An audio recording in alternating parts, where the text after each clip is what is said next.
Today on Monkey Life, Operation Siamang. The team formulate a plan to move Sam and Sasak back across the park to their newly renovated home. We've got a bigger crate, which we're hoping will be a lot less stressful for them. A medical emergency at the Gwenon house means a tough call for the team.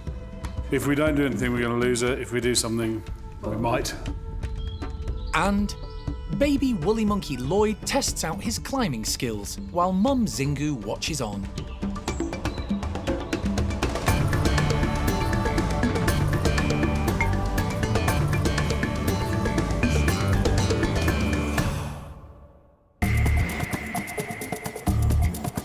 Monkey World in Dorset, buried deep in the English countryside, is the largest sanctuary of its kind on the planet. The team, led by Dr. Alison Cronin, rescue and rehabilitate abused and unwanted primates from all over the world. Boxes secured into place, everything's good. The park provides a home for more than 260 primates from 24 different species.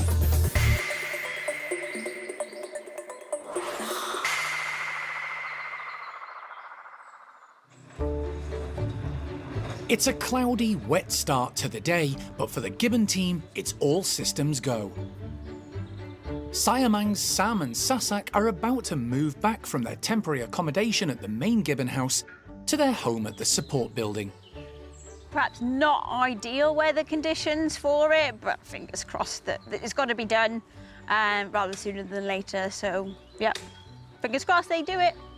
The bedrooms and playrooms have been completely renovated and transformed. And work is also well underway on the pair's outdoor enclosure too. They'll have plenty of time to enjoy their new indoor surroundings until they can be let back out into the trees. The team have come up with a different plan for moving the pair of Siamangs after they both became stressed when they were moved individually to their temporary home. The team want to avoid this happening again. We've got a bigger crate that actually fits chimps usually, so that they can both come in at the same time and then travel together, which we're hoping will be a lot less stressful for them. The staff have been crate training the pair together for the last month, and today it pays off. Secure? Yeah. Nice. Sam and Sasak are both in the box, and the team makes sure it's safe and secure for the short journey back to their old home. Yeah, Lee's check mark, locks on the top. Everything's fine, they're both in there. Oh, that's the other thing, they're both in there. Everyone got it? Yeah. Manoeuvring the heavy crate from the main gibbon house isn't easy. It's normally used for transporting larger primates. The team do their best to make it as smooth as possible to limit the Siamang's stress.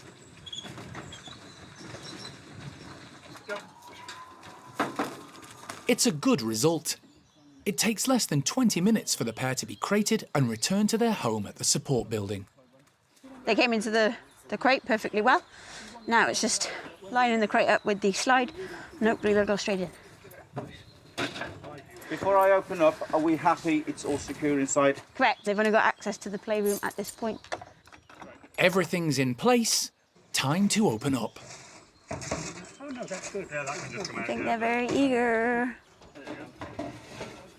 1, 2.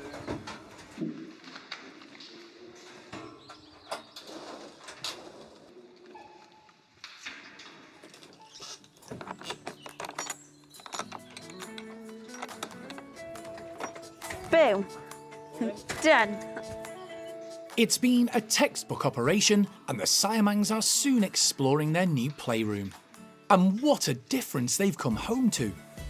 It's been totally revamped with the wooden poles replaced by natural trees and branching, giving the pair more options to move around. Golden-cheeked gibbons Peanut and Peng Yo, who live in the other side of the house, are close by to see their housemates return. Sarah is pleased with how well the move has gone. They're doing really well, actually. The playroom's finished, the bedroom's finished, so they've got a nice new facility to come into. They've got time to get used to it because the enclosure's not quite finished yet. There's still a bit of maintenance work to be done there, so it's ideal time for them to get used to the new surroundings, and I'll keep coming to check on them periodically just to make sure that they are calm. Hopefully, it won't be long before all the work is completed, and Sam and Sasak can also return to their wonderful outdoor forest enclosure and swing through the trees once more.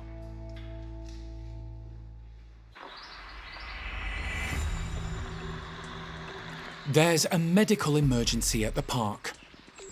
Local vet David Holler has been called in to examine one of Monkey World's youngest primates, 4-year-old Gwenon Nala. For the past week, the normally bouncy Nala has been off her food and very quiet.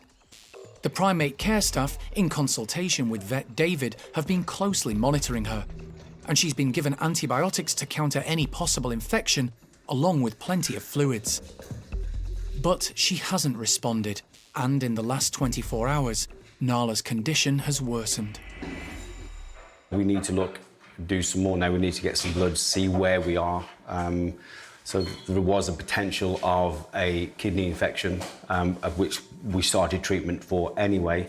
But yeah, we need to have a look today before she deteriorates even more.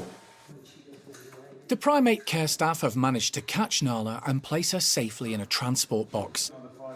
They've just arrived at the park's hospital, where, following her rapid deterioration and failure to respond to medication, David fears his only option may be to open her up. We've got to make a decision somewhere, haven't we? Unless you've got any other ideas?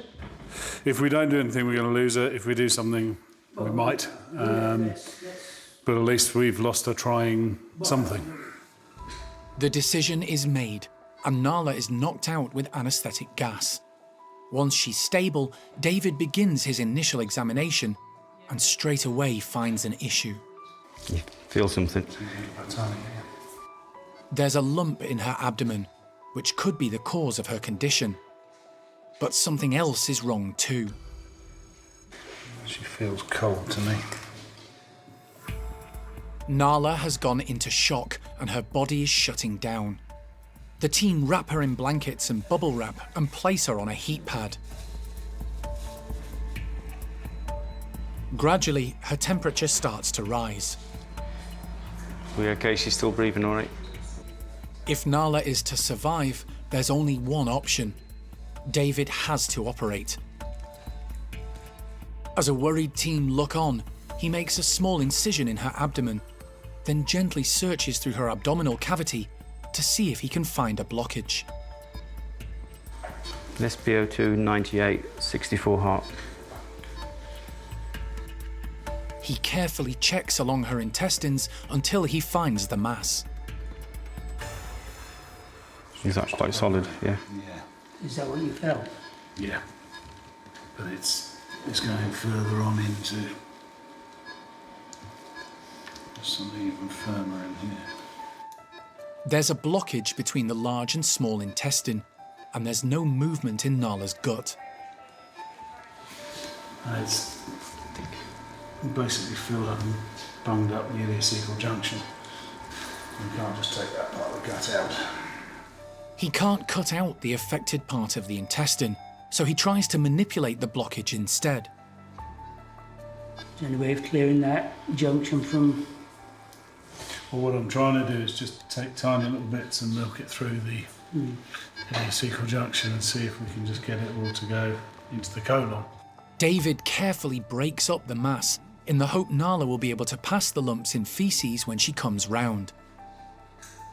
The team will give her medication to aid the process.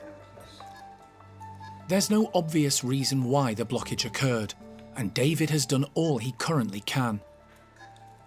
He stitches up the wound before Nala is placed into the travel crate and kept warm while she comes round. Having opened her up, found that there was some very, very firm faeces stuck in the ileocecal junction, so the junction between essentially the small and the large intestine. Fortunately, I was able just to milk it all through into the large intestine, clear the obstruction through. So hopefully now she'll pass that naturally, and we haven't had to cut into her intestines. Which hopefully means we'll have a smoother, quicker recovery from this. But she's going to be on the watch list for a good few days yet. So.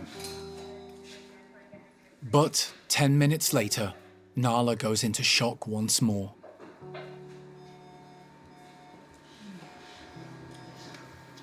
It's changed slowly, she's gone.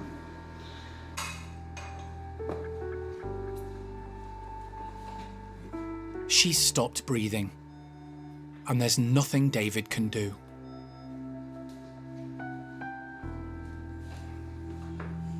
A devastated teen can't believe it's happened so quickly. You do everything you could, David. Unfortunately, halfway through recovery from the anaesthesia, Nala's just passed away. It was all a bit too much for her. There was a high chance that she was toxic already, and that things were ahead of us, and she was doing that thing that primates do, which is fighting on and not telling us quite how unwell she is. It's a distressing blow for the staff. But their main concern now is how will Nala's family react to their daughter and sibling not coming home.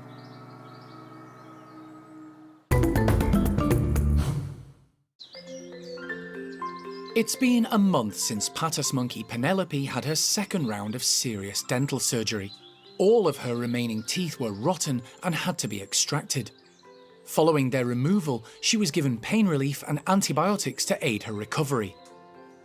Her gums have now started to harden up, but the surgery has meant a rethink of her diet for the primate care staff, as well as considering how to present her meals in future. Softer foods are now the order of the day. We've even got raspberry yogurt to try. Wow, I'm sure she's going to love that. Penelope's partner, Mr. P, can be a bit overbearing when it comes to food, so the team have come up with a plan to distract him while she's eating.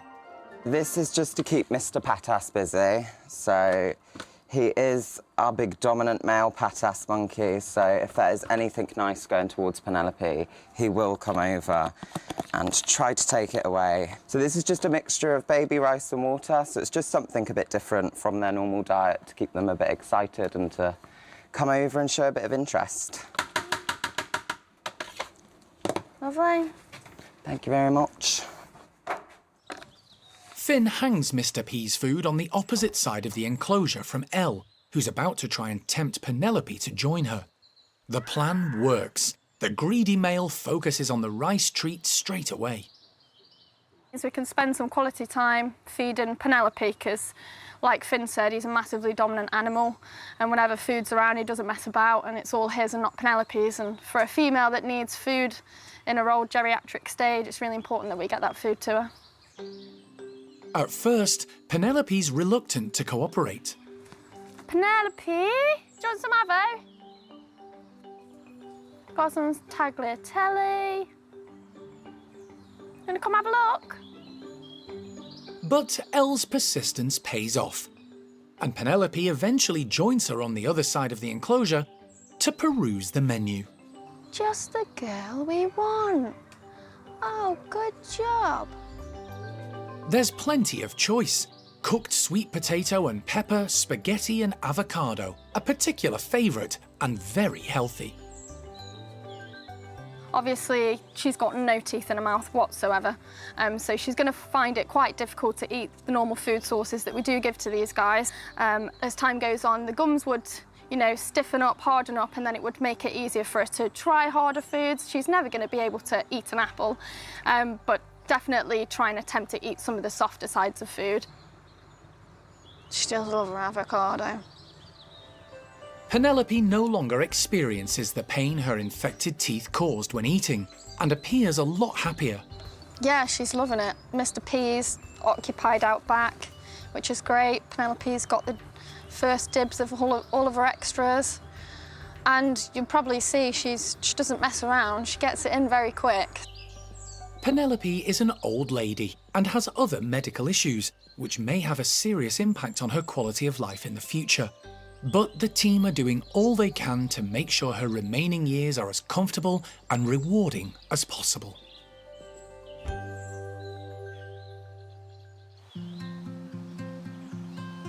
The outside temperature at the park has begun to drop, and some of the primates have started to cozy up and spend time indoors.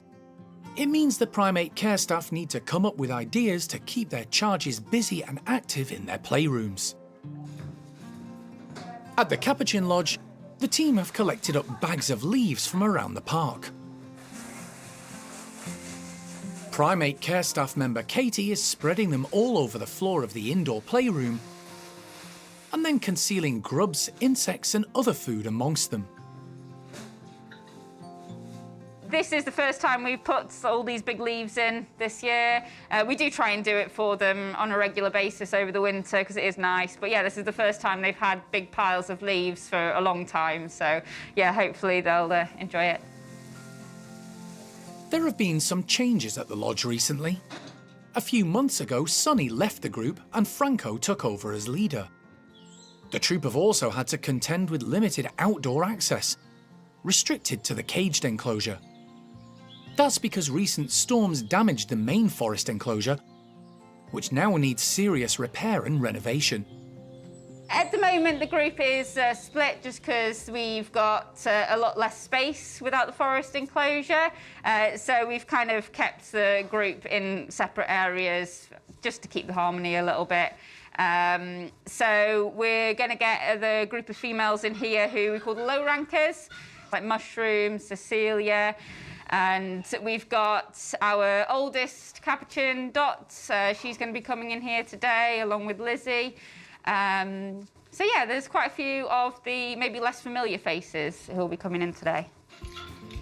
Along with the low-ranking girls will be top man Franco and one of the older boys, second in command Bruce. Once all the slides are open, the troop pile in, with Bruce leading the way.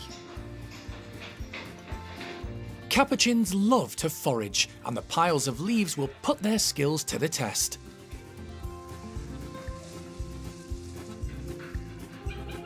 Along with the mealworms added by Katie, there should be lots of natural grubs and earthworms for them to find.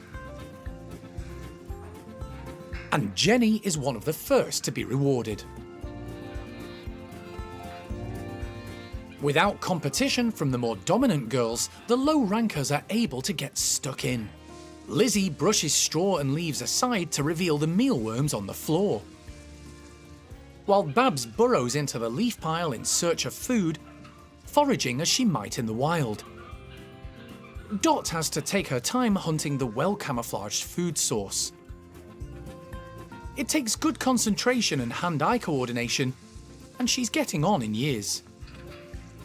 The two boys have very different techniques.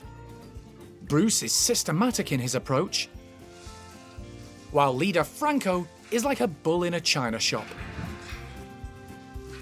He's the biggest and strongest in the group, and the girls are coming to accept him as their new dominant male.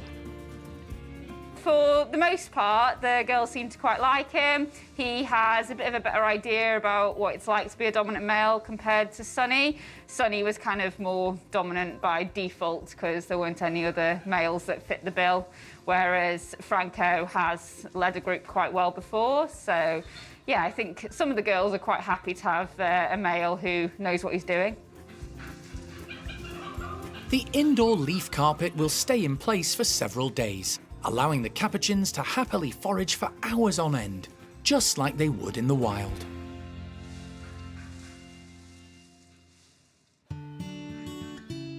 It's nearly 4 months since the park welcomed a surprise baby woolly monkey they named Lloyd. His mum, Zingu, has once again proved excellent at bringing up her infant, and he's thriving in Levar's group, growing up alongside his brothers, a half-sister, and other extended family members. True to character, they're all just a bundle of fun. Levi in particular is really enjoying little brother, and he's kind of encouraged him to kind of play off her a little bit, and we're seeing him becoming quite independent, which again is pretty standard for Zingu babies. She's so laid back and just kind of lets him explore a little bit, isn't too panicked. So yeah, he's thriving so far. At 4 months old, Lloyd is still reliant on his mum. Zingu carries him from A to B, and he's dependent on her for milk. But he's also starting to try solids, testing different items, and watching and learning from his family how they eat and process food. There are plenty of role models for him in this group. Along with Xingu, there's his dad Levar. He's the oldest woolly in captivity in the world, and as a father to 12 babies, he's a very experienced dad. Then there are his older brothers, 4-year-old Leroy and Levi, who's just 2. The siblings are paying a lot of attention to their new brother and starting to engage him in play sessions. Now that he's getting a little bit older and starting to climb off a bit, that he's become the fun little thing to play with, and obviously Xingu keeps an eye to make sure they're not too rough with him. But yeah, he learns everything from his group. That's why it's so important that these animals are sort of nurtured and develop within their families, because that you can't teach that to them. They can only learn that from their families. So yeah, he's watching Xingu. But being a little boy, he needs to learn a lot from the males in the group as well. So his dad is, again, he's an elderly boy, but he's been around a lot, so he can learn a lot about how to mature properly around him. And then, yeah, having 2 big brothers, plus 2 other adult males in the group, so he's got a lot of role models, basically. We just have to hope he chooses the right ones to take after. Recently, Lloyd has been spending some time off Mum, exploring the enclosure and learning how to climb. Today, he's found the perfect structure to practice on and hone his skills. Mum Xingu is never far away and keeps a watchful eye, but Lloyd is never too high off the ground to cause her to worry. And he's also started to use the 5th limb all woolly monkeys have, their long, strong, prehensile tail.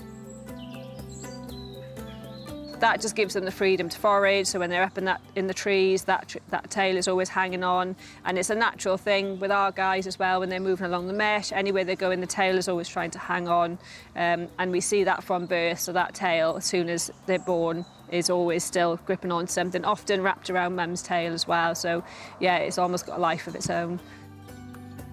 So far, so good for this little woolly, and with the support of his close-knit family around him, he has a bright and fun-filled future ahead.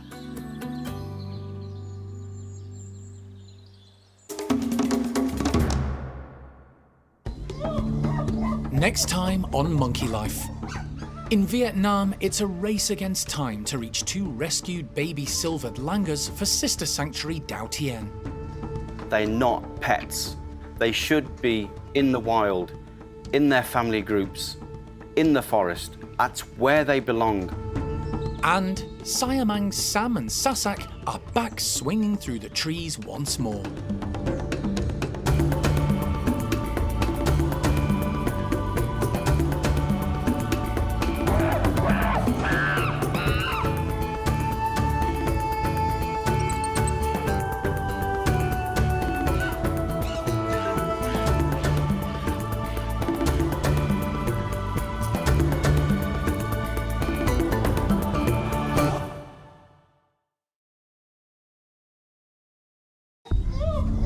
Today on Monkey Life. Recently arrived Marmoset Marcel enjoys a newfound freedom as he ventures into the outdoor enclosure for the first time. Yeah, he's doing really good. I think he's loving it. He's calmed down a little bit now. I think the excitement was a lot to begin with.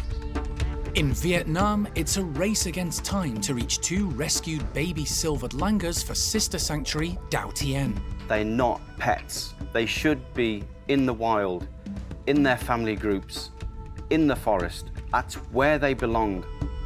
And Siamangs Sam and Sasak are back swinging through the trees once more.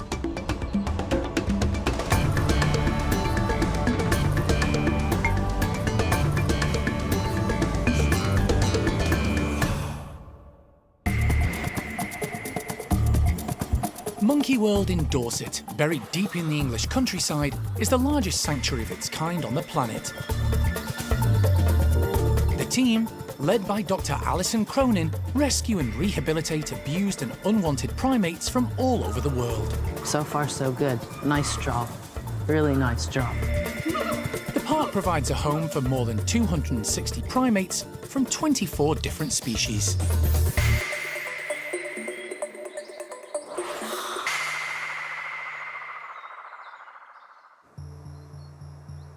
For more than 35 years, Monkey World has been dedicated to rescuing and rehabilitating primates from across the globe. However, in recent times, a large proportion of those needing the park's expert care and attention have come from a lot closer to home. The UK's outdated pet trade laws have kept Alison and the team on the road, regularly rescuing unwanted marmosets from across the country. And, despite all their efforts, Alison still has a long waiting list. When the small primates arrive, they're given a health check. And if they're male, a vasectomy, before the staff do their best to pair them up with a partner, hopefully for life. It's a really important step for these social animals. Here at Monkey World, we've got a few different species of marmoset. We've got Jeffroy's marmoset, black tufts and common marmoset. So we do have a range of different species. They are all unique.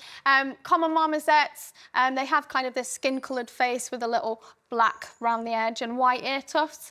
Jeffroy's marmosets are a little bit bigger than common marmosets, and they differ because they have a white face, a white around their face, and then also black ear tufts. So they do look physically different. Despite the marmoset facilities being full to bursting, emergency calls still have to be answered. Jeffroy's marmoset Marcel arrived under such circumstances just last week. He was found running around in a garden in the Midlands. Alison collected him and brought him back to Dorset. Unfortunately, there's no partner for him just yet. But in preparation, he's had a full health check and a vasectomy. So when a female is available, he'll be ready. Until then, he does have some noisy neighbours to keep him company. He's got Jenny and Clyde, the little old couple, next to him. I mean, they're fairly easy. They probably won't give him much hassle. It's more the Tamarind girls that are just next door, the other side. Obviously, we've got Red and Mo. They're both an old female couple living together. They're quite vocal. They're quite aggressive over food with each other, which does cause a little bit of a stir in the house at main feed times. But hopefully, he'll settle down quickly. The girls will soon learn to leave him alone, and the house will just go back to normal.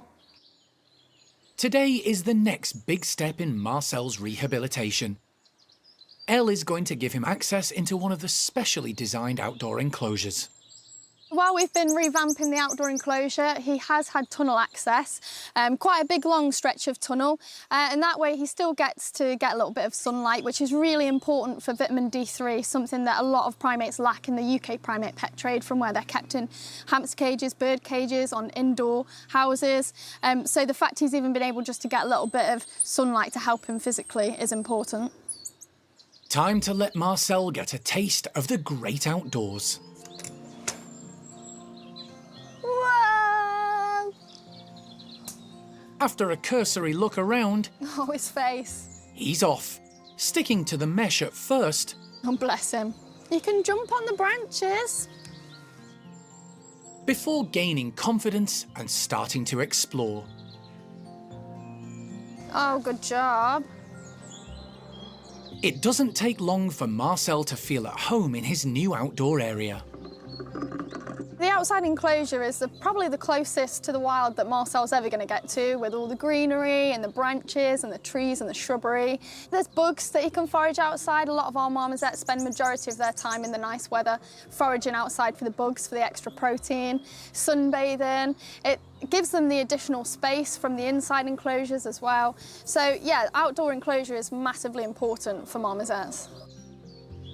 Despite missing part of his tail, the young marmoset's balance and agility are good, and he seems comfortable on the branching as he takes in all the new sights and sounds. Yeah, he's doing really good. I think he's loving it. He's calmed down a little bit now. I think the excitement was a lot to begin with. To be honest, I think he's so absorbed by his environment and the new world that he's now just come into that he's got plenty of entertainment. He's got the public right outside of his enclosure for a lot of entertainment. He's been shouting at the tamarins next door.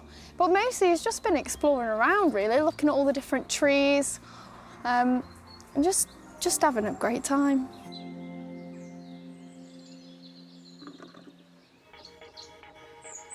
Marcel is just one of hundreds of primates rescued by Alison and the team from all around the globe. Most can't be returned to the wild and are rehomed at Monkey World. But 6,000 miles away, in southeast Vietnam, the team at sister sanctuary Dao Tien do their best to rehabilitate and release some of the country's most endangered species back into the wild. They include golden-cheeked gibbons, black-shanked duke monkeys, and pygmy loris. Lee Butler has been involved in the running of Dao Tien for many years. He's just arrived to oversee the building of a new emergency rehabilitation centre, which is much needed. The number of rescued primates has increased year on year, and the completion of the new building can't come soon enough. A call has just come in highlighting the urgency. 2 baby langurs have been confiscated by the police in Ho Chi Minh City. Animal manager Ms. Fong is travelling 120 miles south to collect them. We had a phone call from Capuchin National Park who said the police department in Ho Chi Minh City, District 1, had confiscated 2 silvered langurs from a street seller. So she's on her way now to pick them up. Hopefully they're still okay. So we'll sit and we'll wait, and she'll probably be back around about midnight. Ho Chi Minh City may not be far in distance, but it's a 5-hour car journey to the centre of the busy, buzzing metropolis. Formerly known as Saigon, it's the most populous city in Vietnam. It's early evening by the time Ms. Fong arrives at the police station. There's very little information about the 2 baby silvered langurs, although they're thought to be about 4 to 5 months old, and the circumstances in which they were found were distressing. It was a street seller who had them in a cage on the side of a busy road in Ho Chi Minh City. Dreadful conditions. We don't know how long he's had them. The parents would have more than likely been shot or trapped in snares. And then the youngsters are taken away as a byproduct. It's so traumatic for the youngsters. The 2 tiny langurs, 1 male and 1 female, are currently in a plastic crate and have been left in the corridor of the police station, where Ms. Fong gets her first look. Unsurprisingly, they're frightened and traumatised. Stolen from their parents at such a young age, there's no way of knowing what they've endured over the last few days or even weeks. But they're in safe hands now. Ms. Fong is an expert in caring for young primates and has looked after many suffering a similar fate. There are a number of formalities to be completed before she can begin the journey back to Dao Tien. She contacts Lee and sends him a photo of the 2 infants. The female looks a little skinny, and the male seems a little bit more active from what I can see, brighter in the eyes. But until they actually get onto Dao Tien, where we can make a better and proper assessment, fingers crossed, as always, Miss Fung will do her best, honour her journey home to make sure they're okay and that she's given them milk, water, so that when they come here, we've started that process. With the paperwork done, the 2 langurs can now be transferred into a more suitable travel crate. It's vital they get to the centre as soon as possible to start the long process of rehabilitation they so desperately need.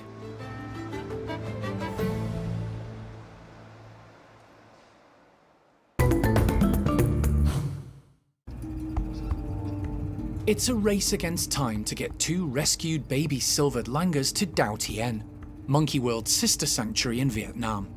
The tiny infants are in desperate need of care and attention, and their future is in the balance. Throughout the 5-hour journey, animal manager Ms. Fong has been reassuring the bewildered pair, giving them water and comfort. They've made good time, arriving at the river crossing to Dao Tien just before midnight. The rescue centre is located on an island on the Dong Nai River. and the only way to reach it is by boat. Ms. Fong has phoned ahead, and Lee Butler has sent Mr. Hai, the nighttime keeper, across to collect them. It's a scenario that has become all too familiar to Lee. This should not be happening. They're not pets. They should be in the wild, in their family groups, in the forest. That's where they belong. Tourism, illegal pet trade. It has to stop. And here at Dao Tien, where we work with Cat Tien National Park and the local government of Vietnam, we are trying to make a change. We're making a difference. But we all get very, very frustrated that this continues. This has to stop. It's gone midnight. Ms. Fong has been travelling for a total of 9 hours and has finally made it back to Dao Tien with the 2 baby silvered langurs. The youngsters have been given names. The male has been called Diep, and the female, who is older and darker, Danny. They were being kept in a small cage by a local street seller and must have been terrified, probably having seen their parents killed for meat. The main concern now for the team on Dao Tien is the state of their health. So Miss Fung was saying is that we have a boy and a girl. So now they're here, they're in great hands. We'll get them into their cage and we'll go from there for the night. The first thing the team need to do is get essential fluids into the infants. They could be dehydrated, the bodies could be going into shock. So it's really important that Miss Fung and Mr. Hai get this first feed into them. The next feed, we'll do 50% milk, no sugar, and 50% electrolyte, so we can still get the electrolytes into them. So that will be about 2 o'clock this morning. And then at 3 o'clock, hopefully then we go to the normal milk feeds and then start to introduce a correct diet for them. It's so sad, but they're now in the best hands possible for their next step in their rehabilitation to get them back into the forest. It's going to be a long night for Lee and the team. No problem. But the 2 baby langurs are now in the best possible place, and their future is definitely brighter than it was just a few hours ago.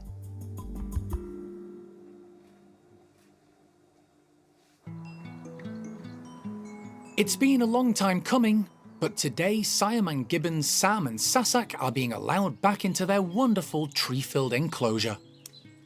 The primate care staff and the maintenance team are doing the final checks and a bit of last-minute TLC. It's been 9 long months since the Siamang pair last swung through the trees here. In that time, their indoor playroom area and bedrooms have also been renovated. Sam and Sasak moved back into their indoor space 3 months ago and have been enjoying the benefits of their new facilities. But the atrocious winter and early spring weather delayed the renovation of their outdoor enclosure. Until now. When they get outside, Sam and Sasak will find many of the old ropes and hosing have been replaced. The fence line and stream have been fixed, and their pulley feeders have also been moved to different areas.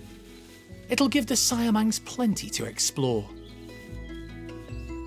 We've sort of let the enclosure go a little bit wild to a degree. The lichen and the moss has grown on the trees and on some of the older ropes and things like that. So they're going to have to use their brains really to manoeuvre around the enclosure and relearn everything that's changed.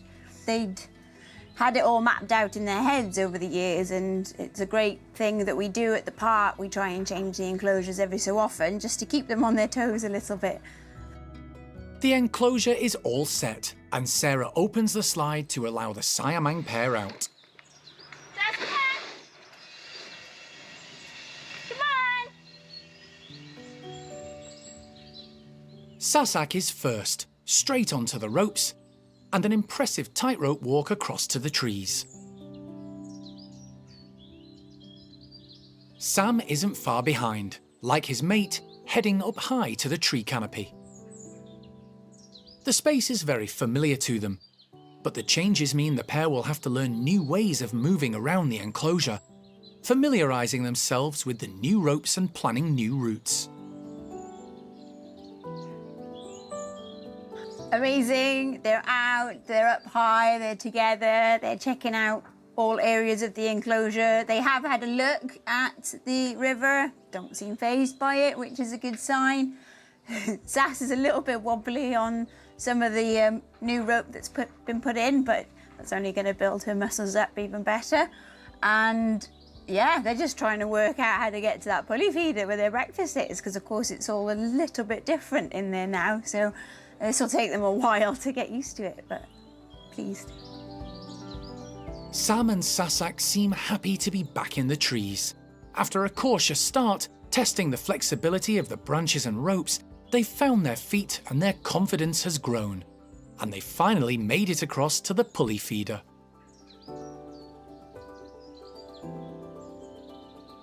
They do seem happy, they're nice and content. Once they've perhaps had their breakfast and had their explore of the enclosure, then they'll hopefully get together and start singing, which is what I'm really looking forward to.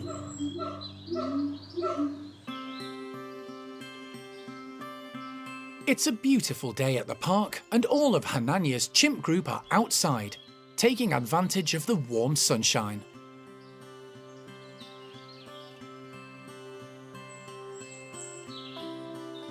The group of 18, under Hananya's command, are a fairly solid and contented bunch these days, but they still have their unpredictable and volatile moments.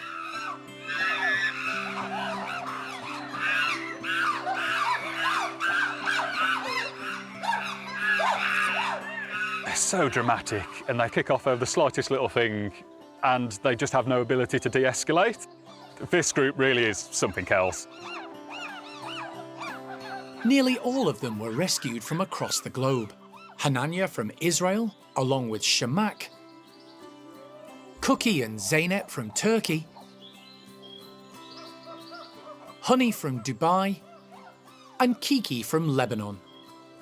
Many of them came from Spain, and Tuti from Saudi Arabia. But there is one exception, 10-year-old Thelma. She was born at Monkey World to Mum Cherry and Dad Hananya, and her arrival had a profound impact on the troop.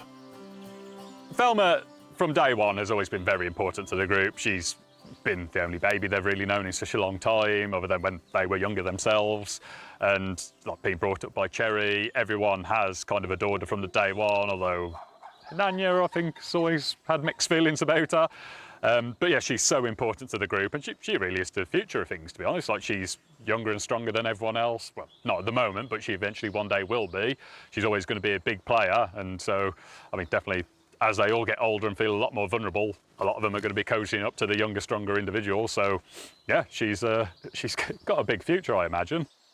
At 10 years old, Thelma is now classed as an adolescent and is heading to adulthood and finding her place in the group.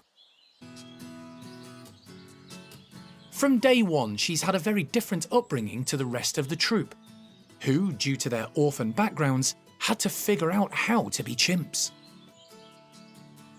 Thelma was born to it, raised by Mum Cherry and looked after and pampered by a whole host of uncles and aunts. Chimps like Arthur, the lowest ranking male in the group, have never been far from her side since the day she was born. I think she does have a reputation as a bit of a terror and not terribly nice, and it's really, I find it very unfair.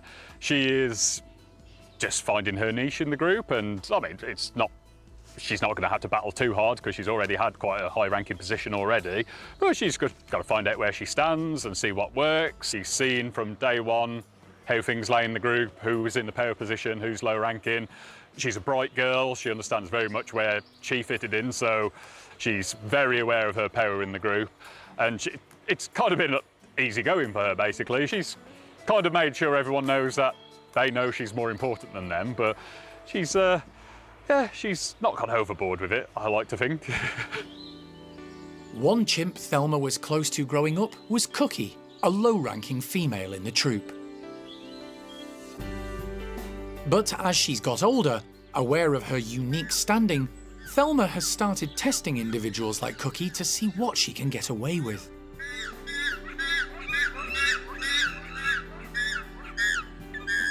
But that may be coming to an end. Thelma's definitely played on the baby card for quite a while, and I think a lot of them are wise to the fact that she can be a little terror, and a lot of them don't indulge her massively. As scary as Thelma thinks she is, she's not as tough as she pretends to be, and she's not really much of a fighter. And generally, if it comes to blows, yeah, she might throw the tantrum and she might have a few little slaps, but if someone stands up to her, she does crumble and then start crying for support. And thankfully, the others aren't massively supporting that side of things, and I hope that carries on, because over time, hopefully she'll learn to be nicer to the lower rankers and not try and force them to play. But yeah, it's a slow lesson at the moment. And there are still kindly uncles prepared to offer a cuddle.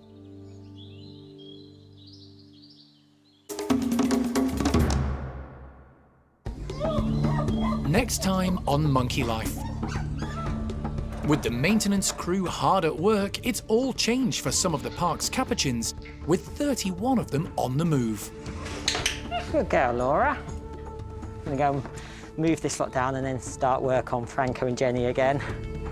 And a frustrating puzzle for gibbons Kitty and Paul.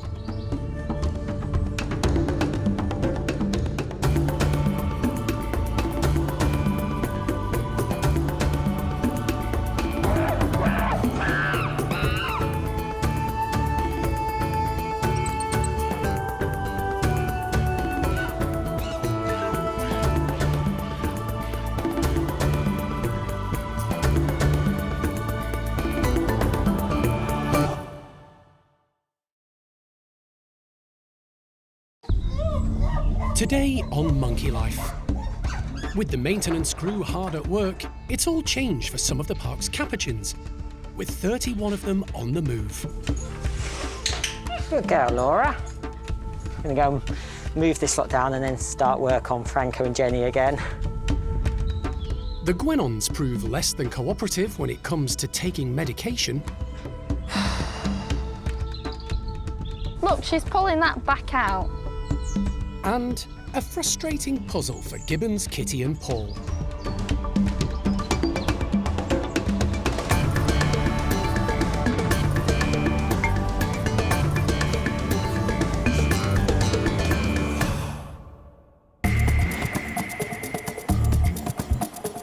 Monkey World in Dorset, buried deep in the English countryside, is the largest sanctuary of its kind on the planet.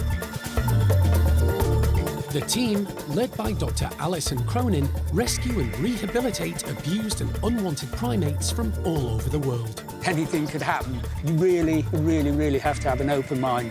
The park provides a home for more than 260 primates from 24 different species.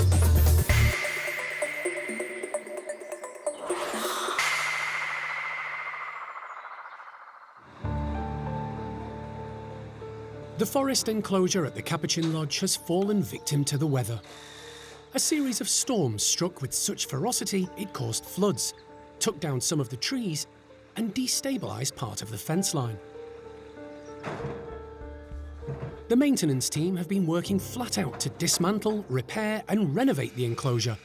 But unfortunately, one of the wettest winters on record has hampered their progress. The essential repairs have restricted the amount of outside space available at the lodge, which has caused friction for the group of 19 capuchins living there. Franco's troop is the largest at the park, and although they can use the smaller caged enclosure, it's proving not to be enough. But now the primate care team have come up with a plan they think will ease the problem. So today we're swapping Erico's and Franco's group again. It's just over a year ago we switched them initially. Obviously Franco's group are going back to the complex. They came up here as Sonny's group. We've had a lot of drama in the group and it's now Franco's group. And then Sonny will be coming back up here with now part of Erico's group who are returning to their old home back at the lodge.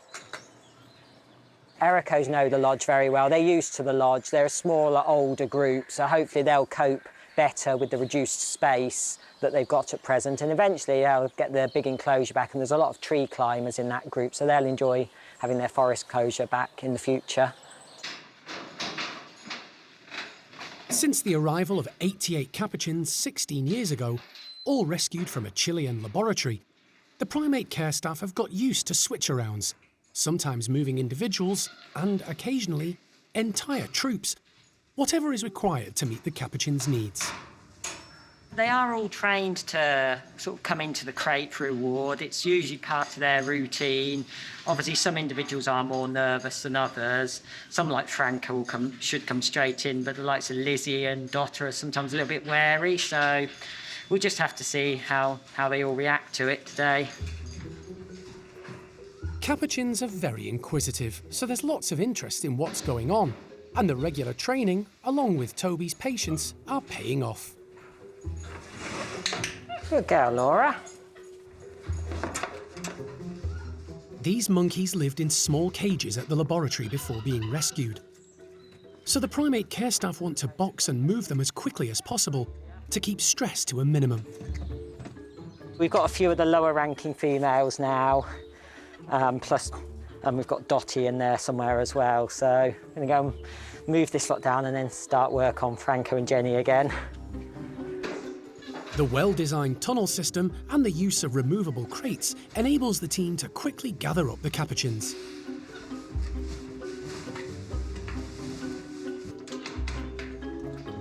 They're crated in pairs or small groups, and then whisked down to the capuchin complex where they're let into a temporary bedroom. Good boy! They'll be kept inside until Eriko's troop have also been crated and transferred to the lodge. Only then can they be let out into their new house. Fortunately, it doesn't take long for Franco's troop to complete the move. Yeah, we're doing pretty well. So all of Franco's group have moved from the lodge down to the complex now. So they're all milling around. They seem quite happy. They've had some food. So we've now started moving Eriko's group from the complex up to the lodge. We've got a few of them already. So yeah, we're getting there slowly.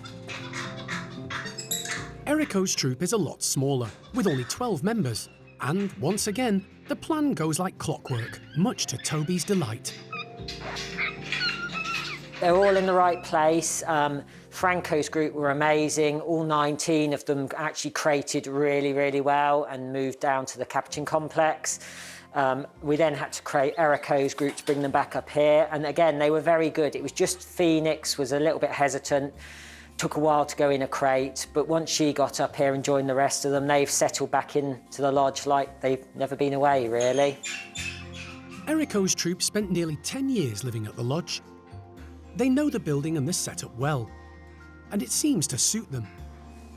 The primate care staff hope the extra space will help reduce the tension in Franco's troop, and the change of environment will keep them busy and occupied. Recently, the park suffered the tragic loss of Nala, the park's youngest red-bellied guenon. It was a devastating blow for the primate care staff, and now they're worried how it'll affect her family. Dad Benny, Mum Nia, and big sister Biff. The post-mortem results revealed Nala had a bacterial infection, affecting the digestive tract. The condition, called Yersinia, can be transmitted by wild birds and then spread from one animal to another. The rest of the Gwenon family need a course of antibiotics to ensure they stay fit and healthy. We're just treating the guenons as precaution, just in case. So it's really important they take these medications just so we can rule it out. But persuading the 3 Gwenons to take the antibiotics could prove difficult. They don't stay still for long. Hello. You gonna be a good girl?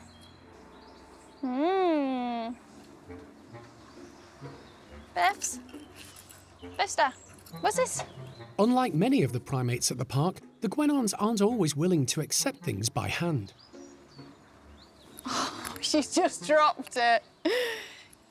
Mum and Dad were stolen from the wild, and the family don't interact often with the staff. Nia wants some. Elle is disguising the tablets in high-value food treats. I'm gonna soak it in orange juice. Oh, come on then, Nia. But the Gwenons are on to Elle's attempted deception. She's going to have to up the value of the reward. And when Nia does take one in a piece of malt loaf, she stores it in a cheek pouch. Look, she's pulling that back out. In the wild, Gwenons store food in their cheek pouches to collect as much as possible before others in the group take it. And this family is no different. They've become a lot more wary of us. It doesn't help that also they've got these huge cheek pouches, so if there's anything we do find that they like food item-wise, they just tend to cheek pouch it and then an hour later they pull it back out. So it's making it extremely difficult for some medications that we really need to get into them. Dad Benny is less reluctant, demonstrating to the rest of the family how it's done. Oh, Benny's a good boy because he's had all of his. You guenons. How about a bit of lemon curd?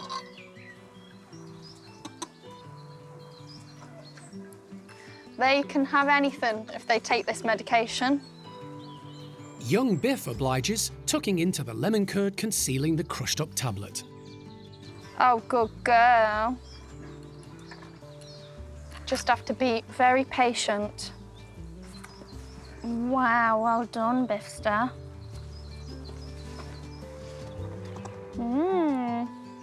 Mum Nia is still having none of it. Surely that's nice. But the team have an alternative at the ready. Yeah, the guenons aren't great. We're taking the tablets. Okay, I'll go get that for you now. The antibiotic also comes in liquid form, which Elle can disguise in juice. It's looking promising. Oh, yummy!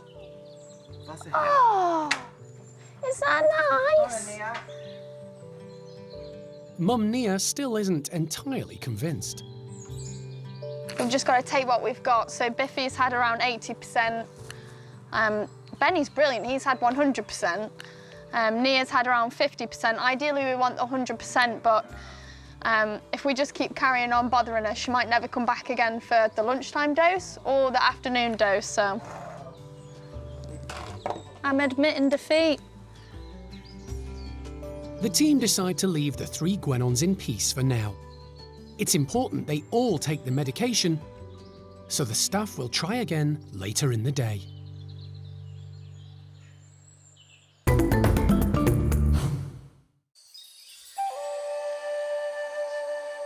Halfway across the globe in southeast Vietnam lies Monkey World's sister sanctuary Dao Tien. It's an island reserve on the Dong Nai River within Cat Tien National Park.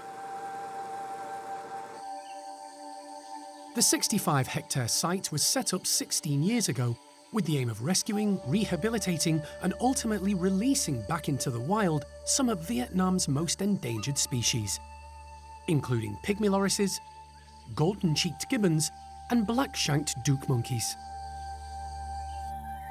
A few days ago, the number in residence increased by 2, with the arrival of a pair of 4 to 5-month-old silvered langurs.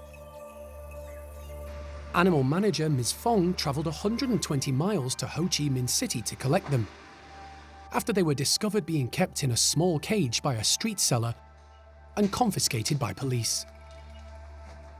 Despite being dehydrated and traumatised, the pair, female Danny, who has started her dark colour change, and male Diep, the younger of the two, survived the night, thanks to the care of the Dao Tien staff. The first couple of days are critical. Generally, the primates turn up and they're actually in shock because they're fed the wrong diet, they've been snatched from their parents, and they're sat in small cages on the streets. Noise, pollution, people everywhere. Very stressful conditions, and the body goes into shock. The 2 silvered langurs, whose mothers were probably killed for bushmeat, are being bottle-fed with an infant milk formula.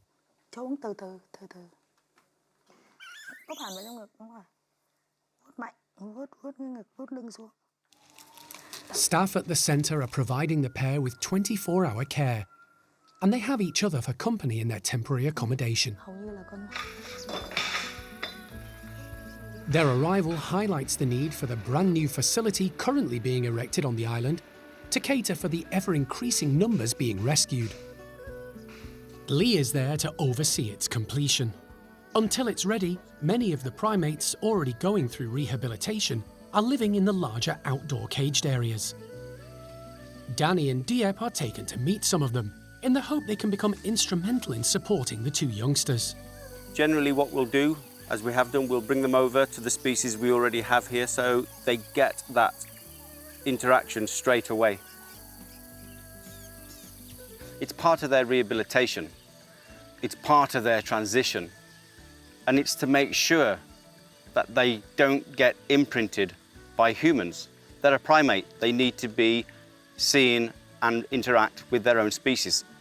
You know, we can do everything possible for them. But if we do it and we do it all, they'll never be releasable. They'll just like people too much. They have to become a primate. It's a short visit. The team don't want to cause the infants undue stress, but are planning longer meetings as their confidence grows.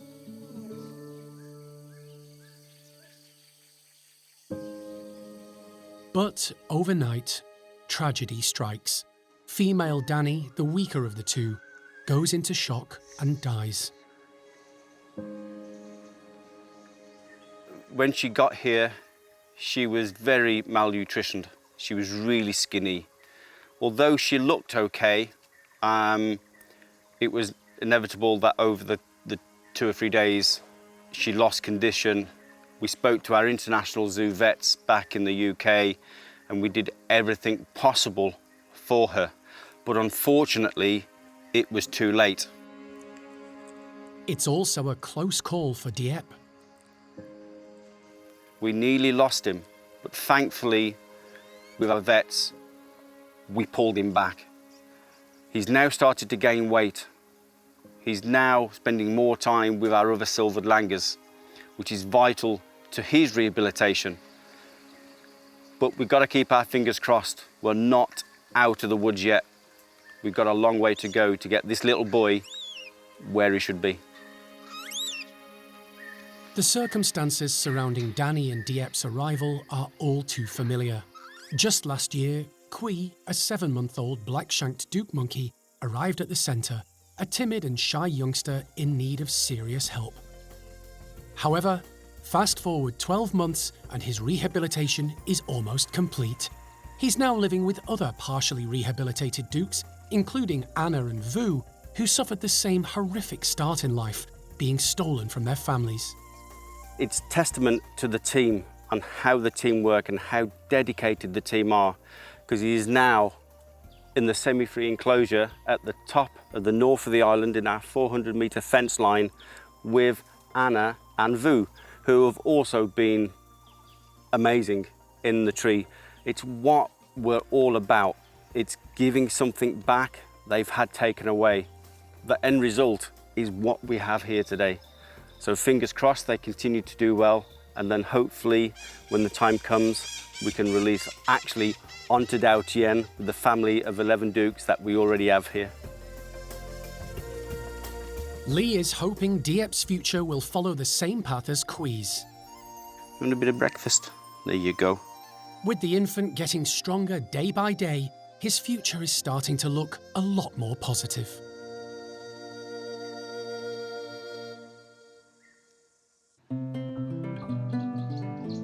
Back in the UK at the park's gibbon complex, primate care staff member Sarah is giving Paul, an agile gibbon, and his companion Kitty, the park's only La gibbon, breakfast with a challenge. We've got some dried raisins, apricots, figs, and some cashew nuts, something that they don't have very often, so this will be a really, really nice treat for them. We're putting them in these suspended feeders, and these things are really great because they're suspended on this rope off the ground, which is where gibbons live. They are movable so that the gibbons can maneuver them like that, so all the treats should sort of fall out of the holes. I'll pop a little bit of peanut butter around the holes just to an extra enticement, and hopefully it's going to keep them occupied for hours. Gibbons aren't known for their problem-solving skills, so getting the balance right is essential. Too hard and the pair may boycott the puzzle altogether. Too easy and it could all be over in a flash.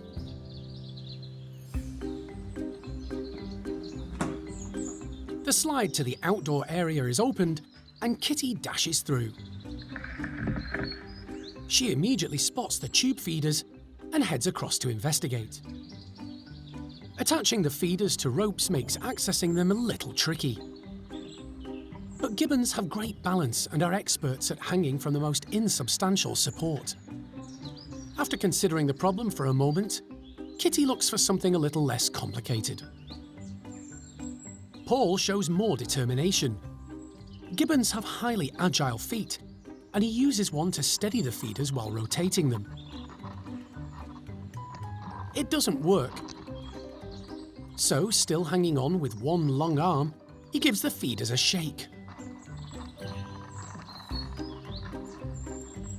Despite being different species, this pair get on well together.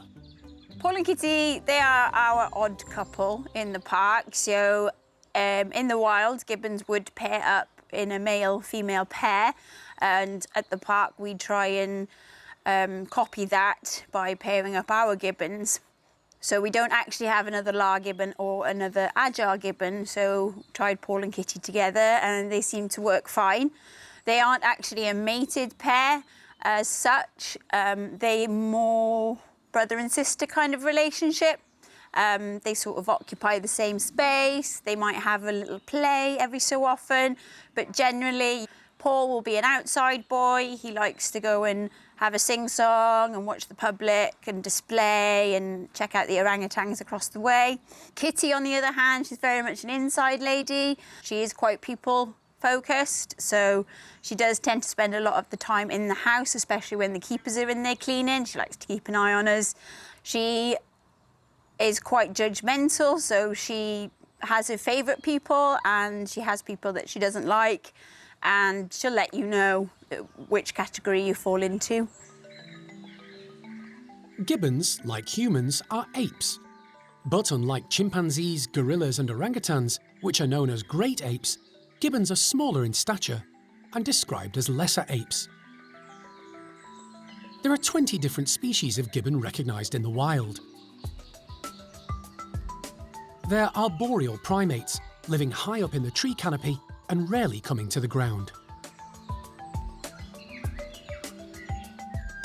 They have long, slender fingers and a small thumb so that they can hook onto branches. Their longer arms and then their short, powerful legs propel them into this swinging motions called brachiation. They can move up to speeds of 34 miles per hour, which is the equivalent of a galloping racehorse. So they are actually the fastest ape on the planet. The gibbons at the park are encouraged to display this natural behaviour, with plenty of trees and ropes to brachiate between. Paul finally works out how to access the tube feeders, using his strong teeth to remove the lid. He rummages through the straw-filled tube to find the hidden nuts and seeds.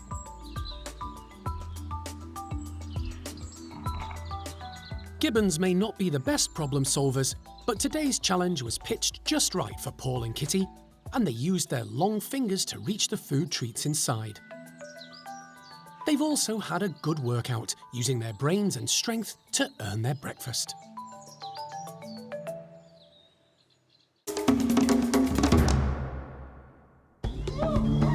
Next time on Monkey Life. Stump-tailed macaque Toto has a vet check after primate care staff see signs of stress in his behaviour, and it looks like a dental problem could be the cause. So I think that one and that one have got to come out. And breakfast is all boxed up, but the clever capuchins swing straight into action.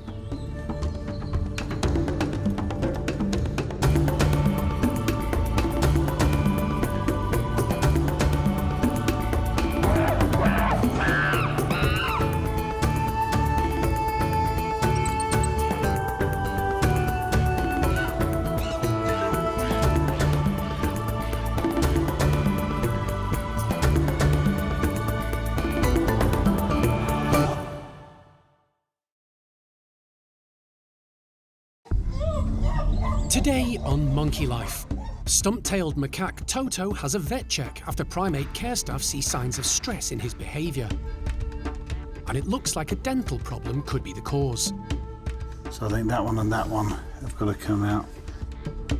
DNA testing for the orang-utans to confirm just who's the daddy. Okay then, mister. Open. Big open. Good boy.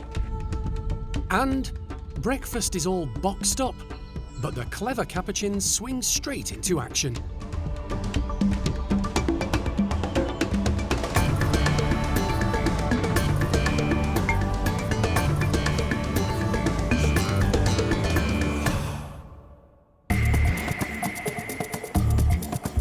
Monkey World in Dorset, buried deep in the English countryside, is the largest sanctuary of its kind on the planet. The team, led by Dr. Alison Cronin, rescue and rehabilitate abused and unwanted primates from all over the world. The owners are going to be upset to say goodbye, but they're doing the right thing. The park provides a home for more than 260 primates from 24 different species.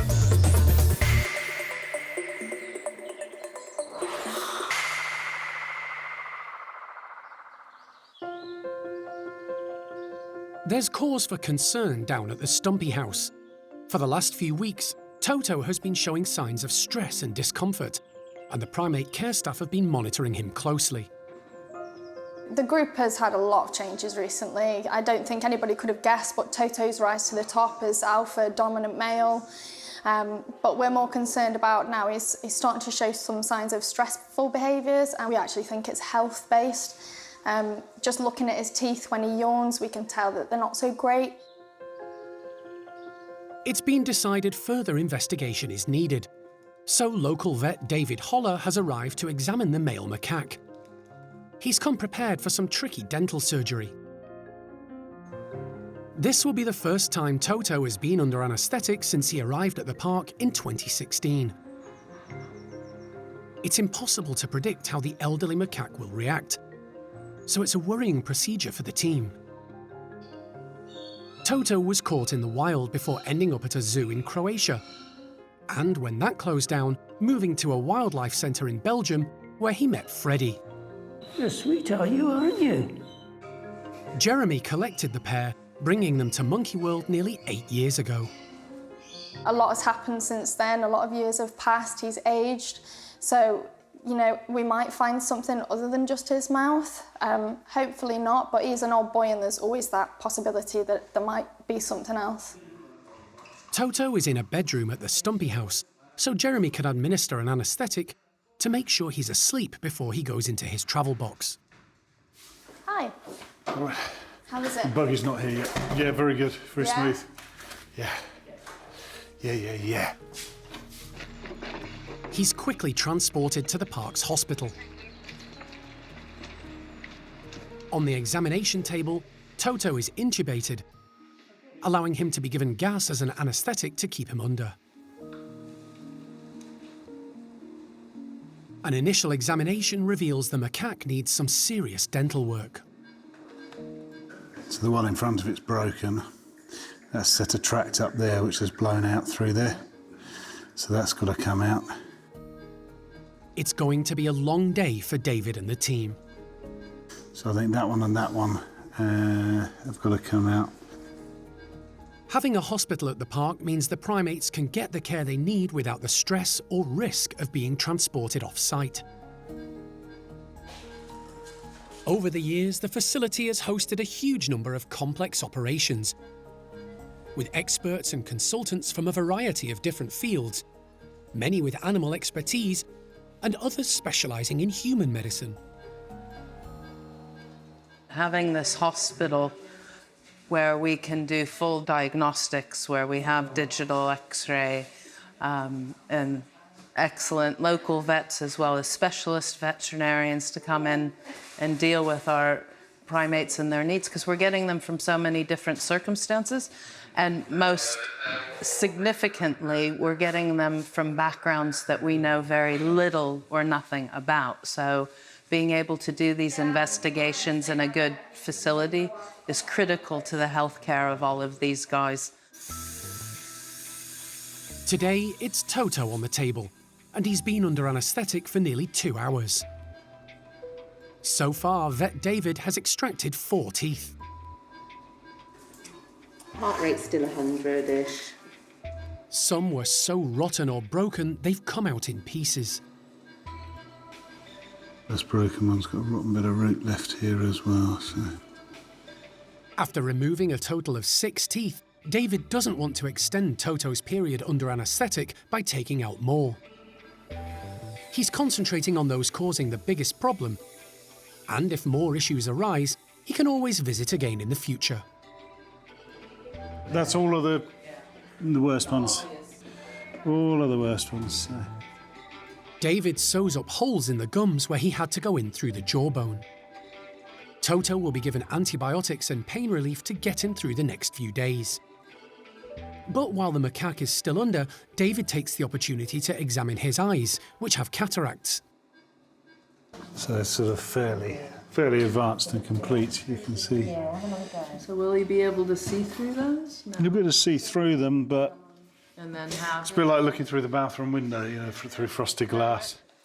Toto is returned to his travel crate, where he'll be monitored until he comes around from the anaesthetic.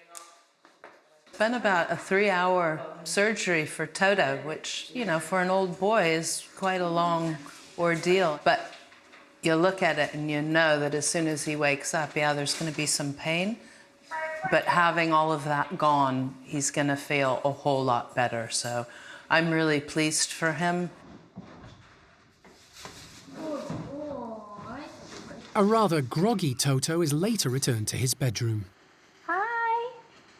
The team will monitor him closely, but hopefully once his mouth settles down, he'll be back with Sylvie and Freddie with no more discomfort. It's a big day for one of the park's chimps. After 18 months of introductions, female Sasha, who arrived from a zoo in Argentina, has finally met everyone in Bart's group. Apart from second-in-command Gamba, she's been outside with them too. Today, as one of her final challenges, they're both going to be let into the outside enclosure, along with some friends. If all goes well, the whole troop can finally come together as one. For Sasha's intros, yeah, we've taken things pretty slowly. Sometimes that's been because of her, still learning how to operate in a bigger group. A big chunk of it's been Bart, not knowing how to deal with a new person. But yeah, we finally get there. She's fairly solid with Bart now, so things have been coming along a lot stronger with those two. So we're just at a point now to bring Gamba into the mix, and then that's really the last hurdle. So to keep things moving forward positively, we decided they have to go outside. So that's what we're doing together today. So she's going outside with Gamba and a mixture of a few other girls that will hopefully back her up, but also remain fairly neutral, not get involved too much and interfere as they're kind of developing their relationship. And yeah, hopefully that chills him out and things can just carry on and we can finally be done getting her fully into the group. Sean is staggering the release in an effort to keep things calm. First in are Sasha, Pepper and Beth. She's already built a good relationship with both females. If it does go wrong, at least there's a lot of opportunity for them to get away from one another, and hopefully just going out will just diffuse any of that tension. And so I think this is the best way to go moving forwards. They've been given a few minutes to settle before Gamba is released. Leader Bart is being kept back in the tunnels and bedrooms today, so Sasha isn't overwhelmed. Hey guys, you ready?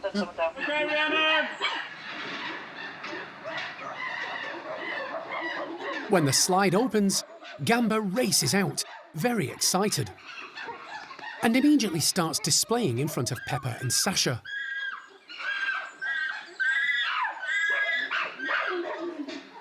The most recent member of the troupe takes it all in her stride, demonstrating she's learning chimp etiquette at last.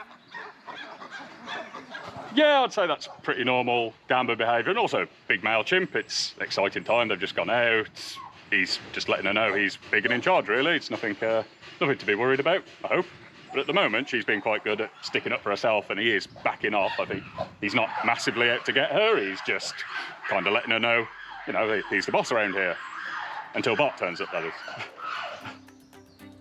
Once the atmosphere quietens down, breakfast is the order of the day. and the group are soon foraging for food. Sasha has learned a lot in the last 18 months and become more knowledgeable about how to manage individuals like Gamba and where she fits in, particularly when food is involved. Yeah, this is really nice. Like, you know, there's some high-value scatters out there for him, and they're both quite happy foraging together. He's not trying to interfere with her, so that's a good sign. He's happy for her to be around and share the nice food. Yeah, this is looking really positive. Uniting the group has been a long, hard slog for the primate care staff, but the end is in sight. The climax will come in the next few days when Bart and his entire troop will be outside together. Sean is feeling pretty positive about the outcome. I think we're nearly there. It's just a case of bringing everyone back together. She's stubborn with some things and not really wanting to change, but she has adapted an awful lot, and it has been a real big ask of her, but she's done amazingly.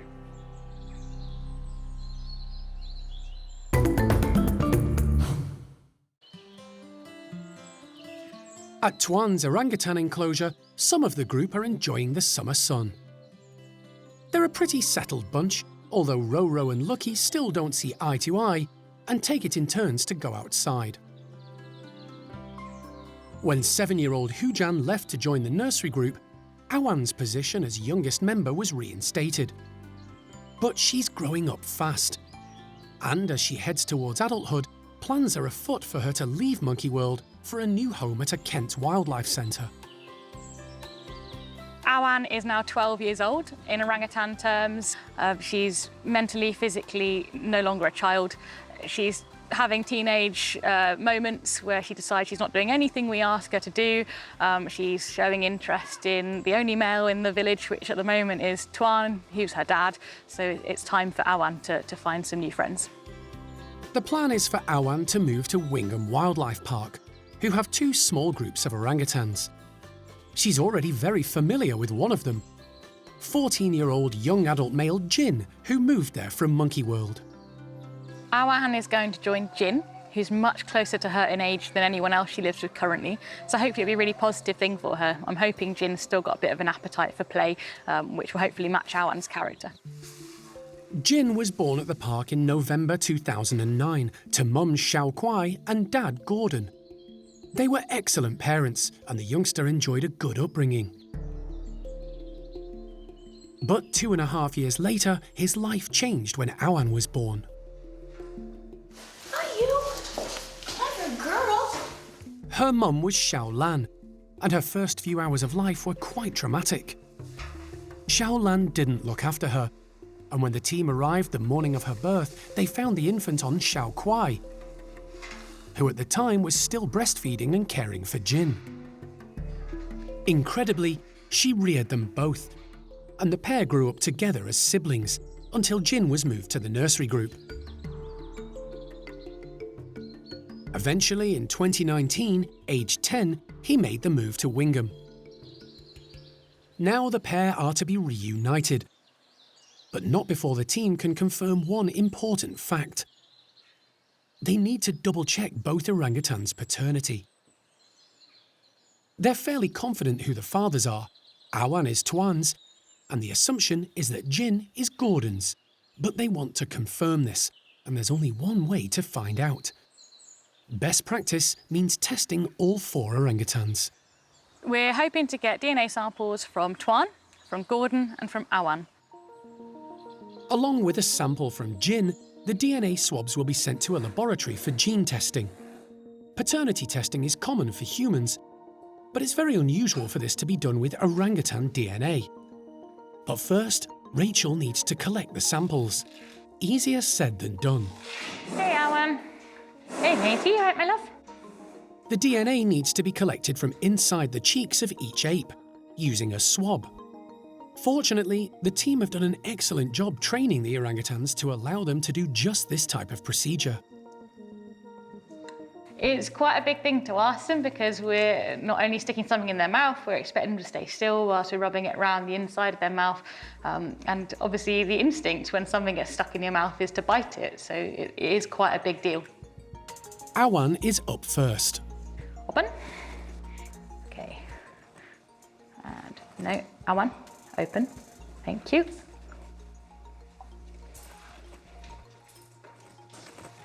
Good girl. She gets a reward of frozen raspberries. Next, it's Tuan's turn. Okay then, mister. Open.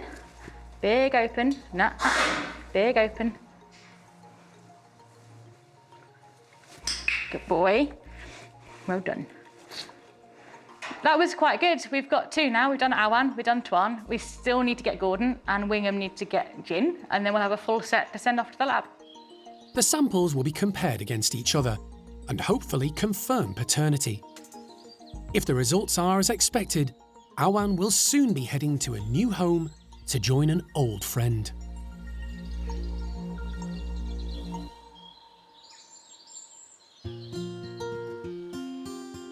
At the Capuchin complex, Donnie's group of 12 have been outside enjoying the early morning sunshine and hunting for insects.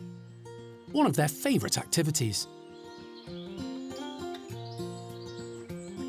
But the primate care staff have an afternoon treat in mind. So Toby has called the Capuchins back indoors while the team get to work preparing the enclosure. It's all a bit of a workout. It's a lot of work for them, so hopefully they'll enjoy it and get the most of it. This group are usually quite good at appreciating what you do for them. The primate care staff have strung boxes together on pieces of rope. Inside, they're filled with nuts and seeds. Toby and his colleagues have hung them between the poles and platforms in the Capuchin's outside enclosure. The narrow, wobbly ropes mean the primates will have to work hard just to reach the boxes. And harder still to access the rewards inside.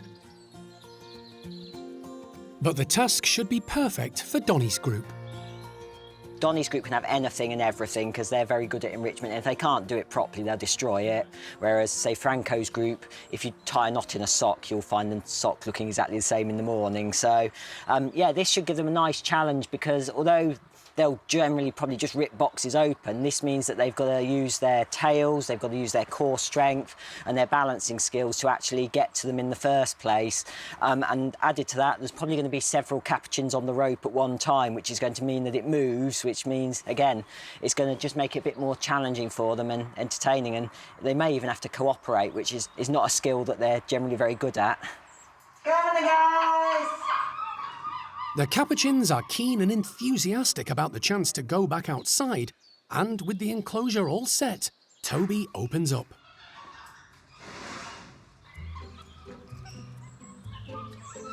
The excited troop don't hang about, dashing straight out. All 12 arrived from a Chilean laboratory in 2008, and when they were put together a few years later, became the youngest Capuchin group at the park. 16 years on, they're now aged between 18 and 24 years old. But you'd never guess. They're super agile and extremely confident climbers, negotiating the flimsiest of supports. We noticed that these guys particularly seem to have picked up a lot of more natural Capuchin skills. It's the ones that were about sort of between 10 and 15 when they arrived from the lab that still seem to be the more stereotypical, don't climb as well, things like that. But this lot, they're very inquisitive, they're into everything. As a group, they're a fun group to sort of work with, they're a challenge because they are all very intelligent. Frida is the dominant female in the group. She may be small, but she's mighty in confidence and personality. She has no difficulty hanging upside down, using her tail as additional support, as she rips into a box and retrieves the nuts and seeds inside. Further down the hierarchy is Marcy. Her prize is less challenging, and she uses her sharp teeth to cut a hole in the cardboard so she can reach in and grab a handful of nuts. Clever Fiona tries a tightrope technique, using both ropes to try and tackle the boxes. She has some success, but it's a stretch. Time to try a different angle of attack. So that's Fiona up there, dangling by her back legs. It's even more impressive is the fact that Fiona's only got a short tail, so she's not even using her tail to hang on like the others. But yeah, she's been showing some really good agility, and she's worked her way up the hierarchy recently. She's one of the more dominant females now. She's quite sort of socially adept and seems to understand group politics quite well. The leader of the troop is Donny, and he's having a great time. Look at Donny. Attacking the boxes with enthusiasm. Well, that didn't work, did it? But very little finesse. Donny's approach up there is not really working. The grab it and be a bit heavy-handed. All the nuts and seeds are falling on the floor, and Donny's not actually getting that many for all the effort he's putting in. Donny has surprised the primate care staff with his ability to hang on to the top spot. He's now been top man for 18 months. Occasionally, he does surprise us and you see him doing things a dominant male should, but really the dominant force in the group are the likes of Frida, Elisa, Fiona, Digit. And I think Frida actually quite likes having Donny as the dominant male because he's not really aware of what's going on half the time. So he's basically a bit like Frida's puppet, so she can basically run the group and do what she wants, but she's got a dominant male who looks the part and keeps the likes of Fabian and William in check if they start to give her too much grief. William has an advantage over some of the others. He has long legs for a capuchin and has no trouble reaching into the boxes. He uses his tail as a counterbalance, but the wobbly ropes still cause some of the nuts and seeds to fall to the floor, where canny Fabian takes advantage. Today's enrichment may have been a challenge for the care staff to set up, but the result's been well worth it. They're having a great time. There's loads of happy noises, everyone's involved, all engaged. Just encouraging them to climb and move around a bit more, which is always good. They are our most athletic group, but it's good to challenge them every so often and get them actually behaving like wild capuchins naturally would. And the contented group can continue to indulge in classic capuchin behaviour for the rest of the afternoon, snacking and foraging as they might in their natural forest habitat.